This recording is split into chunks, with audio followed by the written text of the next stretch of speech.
Hey, what's up guys? JB here. So over on the Japanese side of War of the Visions, there just has been a rush of new units as of late, and that does include 4 all-new units from Full Metal Alchemist. It is just a bit much for me to cover here all at once, in depth as I like to do, so I do plan some coverage on that, but probably once it comes closer to being released here on Global here in a few months. So that said, kind of skipping over FMA, the next unit here in line is going to be the new Sterne unit.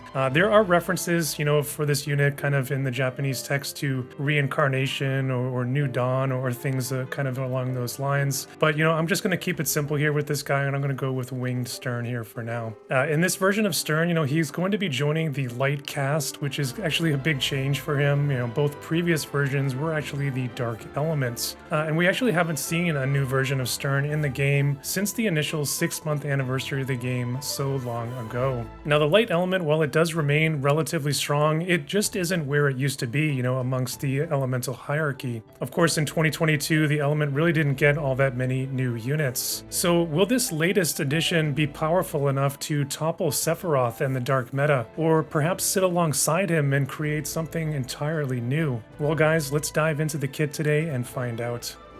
So Winged Sterne is going to be an all-new 100 cost light unit. He has a base 3-1 movement, and he can wear helms and armor. Definitely always a nice perk, as he can wear things like Brigandine, and he'll have access to some nice TMRs like Robs and Canes as well. Now looking at his TMR, and this one is actually pretty decent. The base stats, I'd say, aren't really anything to write home about, but the effect on it I kind of like. It is going to give 25 human killer to physical attacks, and then on top of that it does give a 5% AP restore. So I do especially like this effect maybe for units who are bringing some kind of a follow-up attack. Human killer is actually one of the few ways in the game that you are actually able to enhance that kind of typeless physical damage. So someone like Astrius, for example, could actually make really nice use of this TMR. Now moving down into Sterne's stats here, he has got a very strong base HP value here at just over 3,800. That is actually approaching a tank level of base HP, which is very impressive. Unfortunately though, he doesn't really get any HP enhancements on his board, so when we are looking at the innate value there, he is coming down to more of a standard bruiser tier there at just over 4,300. But because of that high base total, he is going to scale very, very nicely to HP based boosts. Now attack is another very nice highlight for him. Only 377 base, which is only just above average, but he does actually make up for that quite a bit in his innate total. He gets a big boost on his board, and that gets him up to a 607 value, and that does actually have him within the top 10 in that category. His dex is very much a middling type value, but luck is actually another highlight for him. He has an impressive 197 base value, which is very, very high, and it does actually tie him with Catone currently for 6th overall in War of the Visions. Again, he's not getting as much on his board there, so he is coming down just a bit when we look at the innate value, but luck is going to be another thing that he's going to scale very, very nicely with. Now shifting over to his agility, that is going to be another pretty middling value here for him. He does have access to an agility passive though, which will help him out in that category significantly. Now those stats there that we looked at are going to translate directly into his accuracy, crit, and evade totals, as you can see here. And the takeaway there is that he's not really hurting in any one spot, and in fact he's actually above average in many of those areas as well. Now for his mastery, he is getting that 10% attack boost, which is factored into that innate total that we just looked at.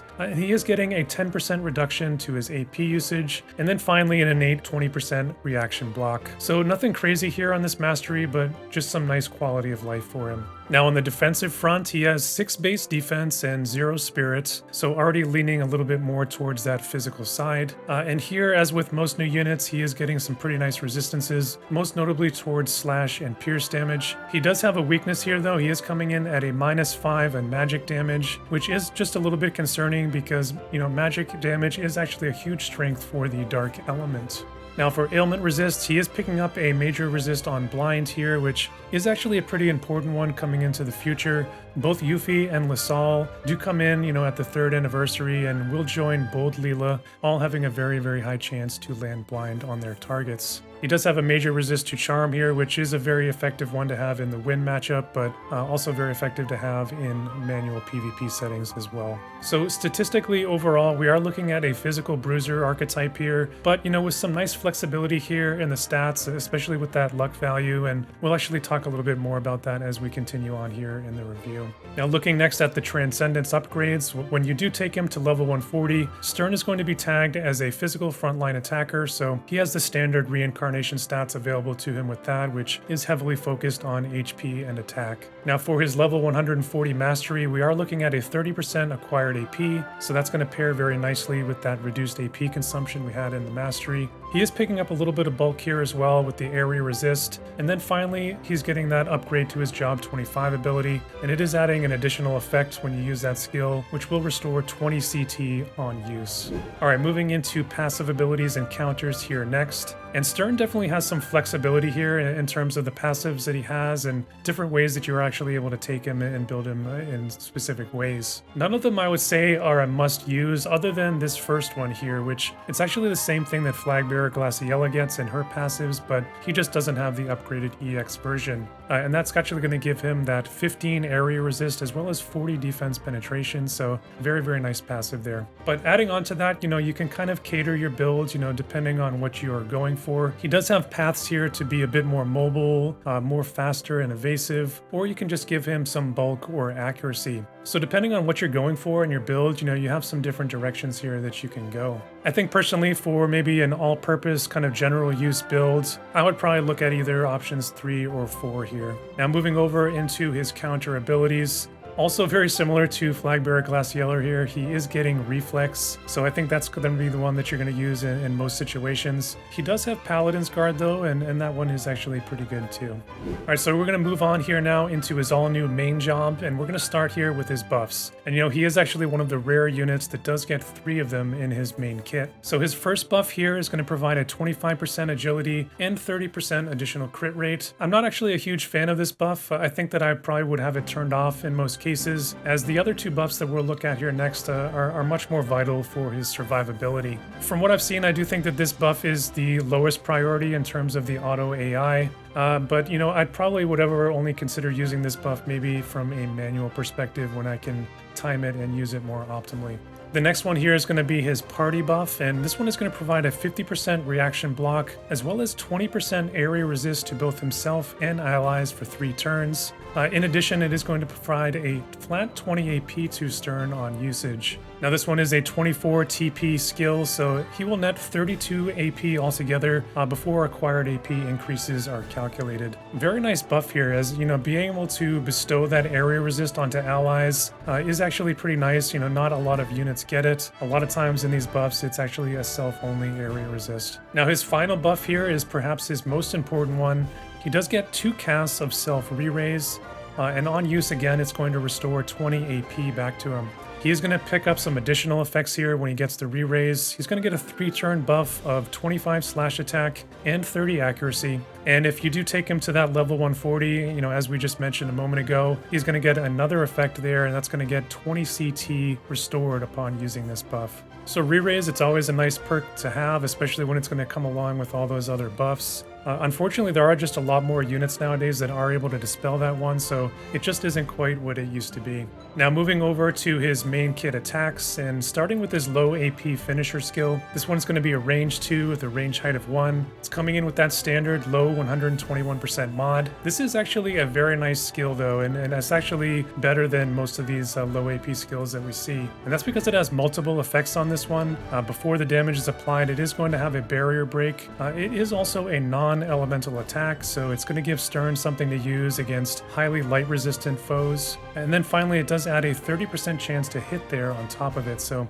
something that he can fall back on maybe against more evasive enemies. So definitely much better than your average low AP attack. It's packing quite a bit of situational utility here for him. I would have actually liked to have seen maybe an additional range here, maybe a 3 range, but hard to complain, when you're getting all that for 15 AP. Now skill number 2 is going to give him that large diamond AoE that we've been seeing on pretty much every 100 cost damage dealer these days. It is coming in with that 165 mod, and it is a 2-hit attack. Now, prior to the damage coming in, this one will just spell re-raise, as we were just kind of touching on there. A good utility to have, especially when it is in such a large damage radius like this one. Now, similar to the first skill, this is also giving a 30% increased chance to hit. It is a bit expensive. It does have a base 36 AP cost, but Sterne is coming in with that AP cost reduction, not only from his mastery, but also on a weapon that we'll look at here in a couple of minutes. And that's actually going to effectively cut his AP cost by 25%. So do actually keep that in mind. This is a very AP efficient unit. Now, skill number 3 here is going to be a range 4 with a +1 on the cross AoE. It's going to have a range height of 1, again with an added one there on the Air of Effect. This one is a medium 165 mod. Prior to the damage, this is going to apply a buff to Sterne. That's going to give him 40% slash res penetration for 3 turns. That's actually a pretty important buff for him. As we saw in the passives, he doesn't have any slash res penetration there or in his mastery. This one does get a second mechanic as well, which is going to be brand new for the game. And it does have an escalating modifier depending on how many targets are actually in that area of effect. And if I understand how this one works correctly, when 3 or more targets are lined up in that AoE, it's going to get that standard 165 mod. However, if you've targeted only 2 enemies, that's going to increase it up 25%. And if it's only a single enemy, it's going to increase the maximum up to 50%, which will get it up to a 215 modifier. Now, I'm pretty sure that's how that one works, but do feel free to correct me in the comments, if you do know differently. Either way though, this one definitely has the potential to do some very nice damage. Alright, so because we have those 3 buffs there, we are only getting 3 attacks here in the main kit, so that is just leaving us with our limit burst here to look at. This one is quite good though. It's another large diamond AoE, and it has an amazing 3 different effects that are coming along with it. Prior to the damage, it's going to give another buff to Sterne. It's going to be 40% attack for 3 turns. And then post damage, he will get a flat 20% physical damage increase. So this is yet another way that Gumi has found to diminish Hope's character. This was one of the unique utilities that he brought for the light element in particular. Very nice limit burst here though, and the animation on it is incredible. If you haven't seen it, I'll put that up here. This one is definitely primed to sort of amp up his offensive capability, and is yet another way that he's really sort of increasing his speed here, on top of that CT restore that we saw there on his self buff. So for the kit overall, it's pretty nice. I'd say it is a little bit more on the selfish side. A lot of the utility that he's bringing is very much self-centric in sort of what he's trying to do as a damage dealer. I think the kit is lacking just a little bit too, because he just has those 3 attacks. And I think that just comes back to kind of that first buff there that we looked at, just kind of being a little bit of a throwaway skill in my view. I don't really think that it adds a lot to what he's trying to do. And again, from an auto PvP perspective, you probably won't often even see him using it. In that regard, I would have much rather seen a 4th attack skill, maybe bring some attack utility, maybe a break or an apparel or something of that nature, like many other modern damage dealers are receiving. All right, so let's quickly go over his sub jobs here next. His main job sub is going to give him 2 additional attack skills. The first one is going to be a short range, medium damage skill, and it does bring a 25% chance to disable. Now this is a unit I would definitely be running at 50 faith. He doesn't really have a lot of other status ailments to play off of in his kit, and he does bring that magic weakness that we looked at a little bit earlier as well. So to me, this skill is just kind of a throwaway in light of that. Now the second skill he gets here, I do like this one. It's pretty decent. From an auto sense, I'm not really sure how often that you'll see him use it, just because the AoE options in the main kit there do more damage than this one. As is per usual with these main job sub kits, I do like it a lot more for manual play, especially that CT down here on this skill. That's something that you could combo with an item like the Thornlit, or even other units in the game like Violet, for example, or even Sephiroth, who do bring CT down skills of their own. Now in terms of sub-jobs, he does have Paladin and Ninja here, both very dated sub-jobs, and I don't think that the enhancements that they received were all that great in comparison to many other jobs out there. The jobs themselves, are very self-centric in kind of the buffs and effects that they bring, very much like the main kit. So that definitely is one of the weaknesses, I would say, for Sterne. Very much lacking, when it comes to utility that he offers the team. That said, the passives that come with these jobs, we did talk a little bit about those. That is kind of what gives him a little bit of his flexibility and how he can be built, and admittedly, they are pretty nice passives. Now, personally, I do think that Sterne's best build is as a bruiser, so Paladin does lean itself very nicely towards that. Of course, it comes with Sentinel and then that physical barrier there in Saintly Wall. Now, Ninja is going to be very good for his evasion or perhaps a mobility type builds, but again, that is much more from a manual play perspective. In autoplay, I just don't ever see him getting to a point where he would actually use this Utsu semi-buff, which would really amplify his evade, unless you specifically tuned him for that and turned, several other things off in his kit. For manual though, I love the ninja kit. Poison Mist is one of my favorite skills, especially if you have him paired with a quickener. That makes his effective range insane, especially when you consider he can get up to a 4-2 base movement. Now there is a brand new vision card that's going to be coming the week after Sterne, and it is our next entry in our dual element Dark Esper series, and this one is Dark Bahamut, and he's going to be effective for both the dark and the light elements. So significant power here is going to be infused into those elements with this card. There is inflated base stats as we've come to expect on all of these 90 cost cards. I do like it much better when I see luck or agility here in the base stats, but certainly could be nice for a bruiser build with that defense and spirit there. Pretty nice bestowed ability here as well. You get that 10 area resist and 10% attack. A solid party effect here as well with the slash attack, acquired AP, and area resist. So the wearer of this card is getting a 25 bonus to their area resist, which is very strong. Now, I do think that this is a card that a lot of people should consider saving for. I do think it is that good. Not only does this allow you to mix the dark and light elements, but, this is a card that you can very much run as a primary, due to that area resist that it's bringing. Which means that this card is one that you can build around, as a foundational card for your team. And that's really not saying anything at all about the Esper that does come along with this one. It's going to mirror the normal Bahamut almost identically, but it is just a physical damage equivalent. And it very much has the potential to be a meta Esper going forward. Just recapping real quickly what the Esper brings, he's going to be super fast at that 19 agility. He's got 25% in attack nodes, 25 human killer that you can add on to that. And then he does have both missile and magic resistances that you can choose from. Dark Bahamut is also bringing a 25% frostbite resistance on top of that, which is a very rare one to find in the game, outside of Trust Stones. Even the summon effect on him is pretty nice too. It actually gives a defense and spirit break and some nice offensive bonuses too. So very nice Esper all around, nice card. So like I said, definitely a good one to circle on the calendar, guys. So Sterne is also going to be coming in with a brand new weapon. This one I have translated as Dawn, which I think is actually a pretty cool name for an item.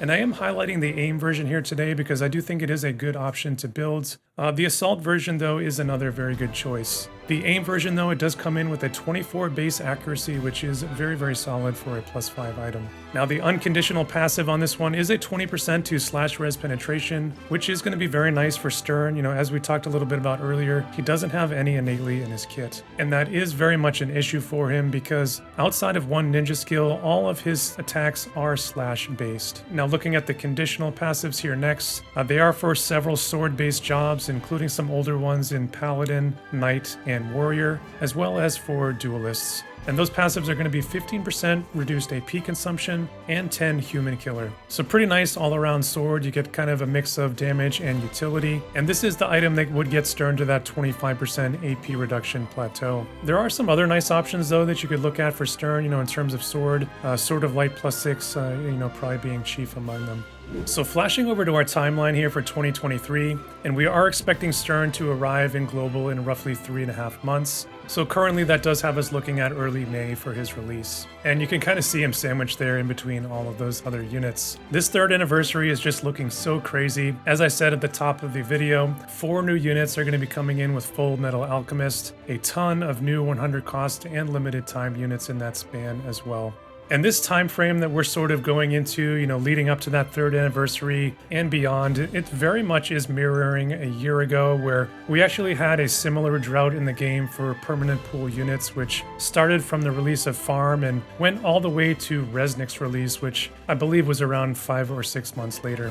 So we certainly have treaded these kind of waters before. I would say the one difference this time around is that there just isn't as many free units to help make up for that drought. We will be getting Edward Elric, which certainly helps, and he's actually a very nice free unit. Probably, among the best that we've seen to date. But this year we don't have selection quests coming in with new units that we can work on. I do think that they were actually key in helping some players make it through this period last year where, your Vizier supply can dry up very quickly and you're left kind of twiddling your thumbs with not a lot to work on.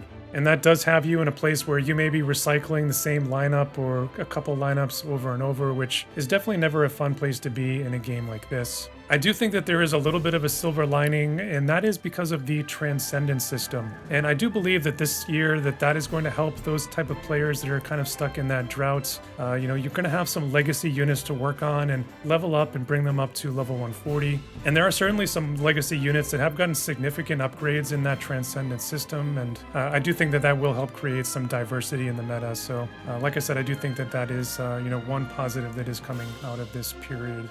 Especially with those Final Fantasy VII remake units coming in that a lot of veterans pulled for and have built out, and hopefully you have them in your barracks already and are accruing their shards.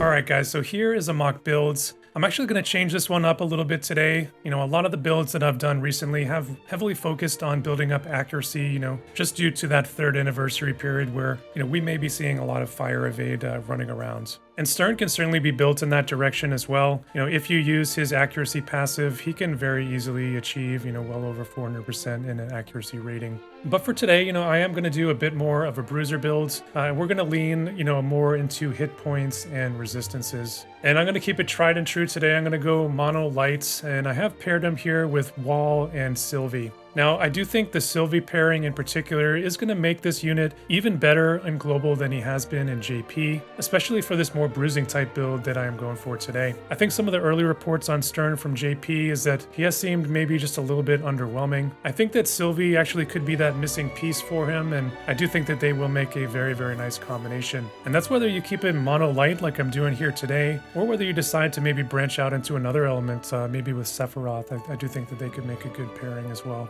So that said, you know, let's actually get into the builds. For equipment, I am using that new sword that we just looked at. I do think that getting that AP consumption decrease is going to be pretty big for him. I am using the +6 Brigandine here as well. It's already a very nice piece at a +5 with the 10 area resist, but in its upgraded version, it is getting a 15% HP passive there as well. So arguably this is the best plate armor that you can use in the game.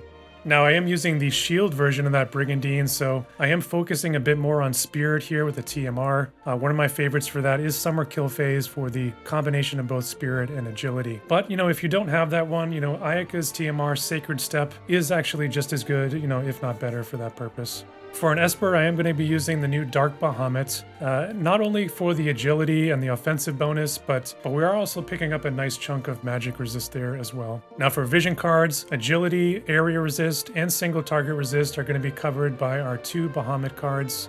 And I am picking up a nice HP bonus here from Solidus and Scions of Twilight. Now offensively, I have focused on slash res penetration and slash attack for the team. As we mentioned, Sterne has just that single damage type, so I am trying to amplify that penetration as much as I can. Now moving down into the Trust Stones, I have chosen to go with HP and agility sets, and you can see the passives that I've chose for the builds here. Now I did actually add some dark resist there into the passives just so that this could actually flex a little bit as a dark killer team. Now Sterne in this build, he's going to be at a 64% slash res penetration, meaning that with his active buff in battle, he's going to be ignoring that resistance entirely. That does rely on having this Scions of Twilight card, which does bring a massive 35%. And that card is limited time, so definitely keep that in consideration. Looking at the stats here though, you know, perhaps the most impressive thing here is going to be that HP value, well over 11,000 hit points, and especially that area resistance there at a base 60%, meaning that with his self buff online, he's going to be at a massive 80% area resist. So to really take advantage of that and make sure that he's not singled out, you know, with a single target attack, having him alongside a stout tank like Warrior of Light, you know, he's easily going to be able to shake off any kind of area damage. And I do think that will be effective, you know, even against the dark elements, you know, especially those dark magic teams, they rely heavily on that area of effect damage. So in terms of the team dynamic here, I think that those attributes there, along with Warrior of Light's impressive self-healing, is going to free up Sylvie to get some damage turns in there in battle. And then of course she will have her Limit Burst as well as Mashari's TMR to sort of get her out of those emergency situations. Now the weakness here for this team, as you can see there with that 294 accuracy rating, is going to be evade teams. You definitely would want to avoid them with a team built like this. However, it really wouldn't take all that much to sort of swap this over into an accuracy build. You know, those trust stones would be the place that I would start, get some accuracy focused stones in there. Swap over to that accuracy passive that we talked about for Sterne, and then maybe swap around a card or two, and you could very easily get up there and handle evade very handily. So like I was saying earlier, you know, definitely a lot lot of nice flexibility and different directions that you can go with this unit. If you are interested in checking out this build, as always, I will go ahead and put a link to that in the description below. So what is going to be my verdict today on Winged Sterne? Well, Sterne definitely is going to profile as a physical bruiser who can lean heavily into accuracy if needed. And if he's set alongside a tank who can take the heat off of him in battle, he can shake off area damage very, very nicely. With that combination of high HP, area resist, reflex, and re-raise effects. This is a unit that will definitely be packing a punch as well, with the high innate attack total that he brings, large area of effect damage, and his main utility in battle in buffing and speeding himself up as the battle wears on and becoming more powerful as it does, all the while being very AP efficient in doing so. This is a unit who is also very flexible and versatile in the different ways that he can be built. As we've talked about, throughout the video, he can be built for damage, bulk, accuracy, or even evade, all to a very competitive and viable state. I do think that this unit will excel in manual play as well, not only because of that build versatility, but because of his top tier mobility and the combination of Poison Mist and Shikuchi from the Ninja Subjob. On the more negative side, this is a unit who has just a single damage type in Slash, while at the same time being completely lacking when it comes to innate /res penetration. He is also not very durable whatsoever when it comes to magic damage, although his overall general bulk and area resist does help mitigate that substantially. On the other hand, two of his main sources of survivability are re-raise and reflex, which are just much more commonly dispelled or turned off in the current state of the game. As we talked about in the kit overview, he has just 3 main kit attacks, and he has older dated subjobs, meaning that the overall utility package that this unit brings is very much lacking when it comes to the team perspective. And although this unit is able to deal with barriers and re-raise, he isn't able to deal with other meta conditions such as courage or protect. He is also very much lacking when it comes to dispels, breaks, or imperils. At the end of the day, I do consider Sterne a very strong bruiser, but as we've kind of talked about here, one that definitely benefits from having a tank in the party so that he can really rely on that area resist that he brings to keep him alive. In that regard, while he hasn't exactly wowed over in JP, I do believe that he is set up to be in a much better position here in Global due to the presence of Sylvie, who does complement him and can sustain him very well in battle. But, at the same time, I don't really believe that this unit is setting a new bar for 100 cost units, but, is instead, another good option, amongst a pile of many. I do think that he will be a nice addition to the permanent pool and to the light elements, but will not be a must-pull unit by any means. Alright guys, so that is the new Sterne. He does look great here in the artwork. I do love Sterne in the story. I do have to say that I was wondering if this might be the first unit that we would see that might be dual-wielding swords in the game. Unfortunately, that didn't come to pass, though it would have been really cool.